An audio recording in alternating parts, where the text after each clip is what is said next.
C'est les mecs, une nouvelle vidéo et nouveau débrief. Aujourd'hui, ce Atlético Madrid contre Huesca, c'est parti.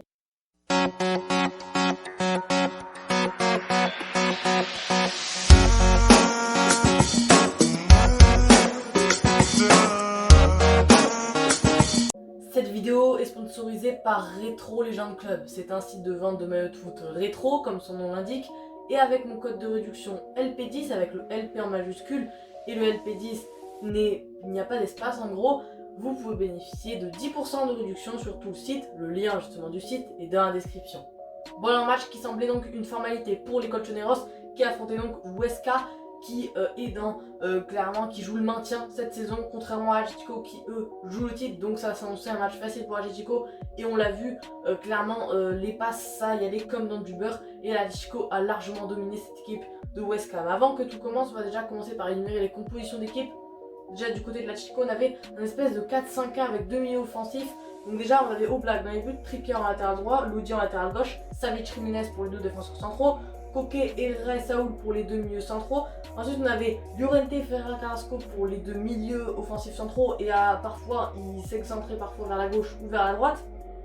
Et Correa en buteur. Et du côté de Huesca on avait donc une défense à 3 avec déjà Fernandez dans les buts, Insua, Puido et Siovias pour les trois défenseurs centraux, Rico en milieu droit, Gomez en milieu gauche, Enciche, Mosquera et Doumbia pour les trois milieux centraux, Okazaki et Rafa Mir pour les deux buteurs. Maintenant pour les enjeux du match, pour Huesca déjà c'était de créer la surprise au Wanda Metropolitano, mais évidemment on savait que ça allait être très compliqué et on l'a vu que ça a été très compliqué cet après-midi. Et du côté de l'Atlético Madrid, c'était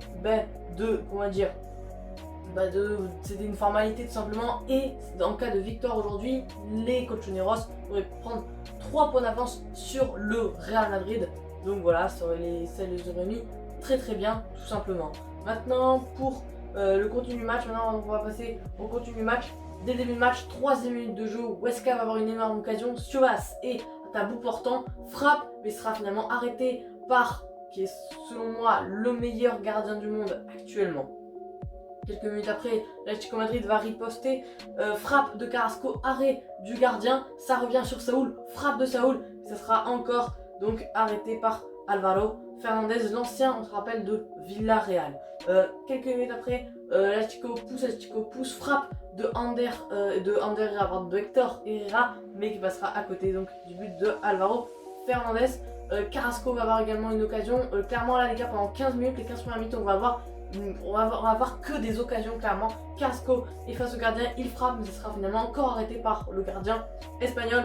Et on voit clairement que l'Atlético se trouve clairement. Alors, certes, l'Atlético était déjà très très bon ces dernières années, mais là, cette saison, on sent vraiment que c'est leur saison parce qu'ils sont vraiment trop forts. Ils se trouvent trop bien, ils ont un très beau jeu, tout ça. Et on sent vraiment que leur Liga, elle est à eux cette année, malheureusement pour le Real et pour le Barça. Et à force de pousser, les Colchoneros ont marqué, passe de Llorente pour Correa. Correa fait un crochet, ça fait tomber l'adversaire, il frappe, c'est contré et ça trompe le gardien. 1-0 pour Atletico juste avant la mi-temps. Un score mérité selon moi à la mi-temps puisque l'Atlético Madrid a totalement dominé la première mi-temps et Maltese mène donc 1-0 à la mi-temps contre Huesca. Et dès le début de la seconde période, l'Atlético va essayer de mettre ce deuxième but pour breaker. Centre de André Correa, frappe de Koke, mais finalement ça sera arrêté par le gardien Álvaro Fernandez. Quelques minutes après, corner pour Atletico, très bien tiré, tête de l'Uruguayen José María Jiménez, mais ce sera encore arrêté par l'ancien gardien de Villarreal. Quelques minutes après, dans un angle fermé, Lodi du pied gauche, il est vraiment dans un angle fermé, quasiment impossible de marquer. Il frappe quand même, c'est cadré, mais tranquillement arrêté par le gardien espagnol. Huesca va bénéficier d'une occasion, voilà, ils en ont vraiment quasiment jamais. Avant d'ailleurs une action assez litigieuse sur un penalty que réclamait Marcos Llorente et en général le joueur de l'Atlético Madrid. Mais finalement, l'arbitre a décidé, après consultation de la VAR, de ne pas siffler le penalty et je suis pour cette décision car honnêtement il n'y avait pas penalty sur l'ancien du Real Madrid. Il simule un peu honnêtement. Donc coup franc pour Huesca, frappe donc de Gomez, c'est lui qui le tire, mais qui passera à quelques centimètres du but de Jan Oblak. Et donc l'Atlético va en profiter, passe de Llorente derrière, enfin une passe en retrait, frappe de Saúl mais sera encore arrêté par le gardien. Donc de Huesca. Maintenant, on va passer au top et au flop. Déjà pour les tops, je vais mettre Marco Llorente que j'ai trouvé très très bon dans ce match. Il était sur tous les flancs et voilà, il a réussi à tout faire clairement. En plus, parfois on l'a interchangé de poste pendant le match, tout ça. Il a été partout, j'ai trouvé super bon.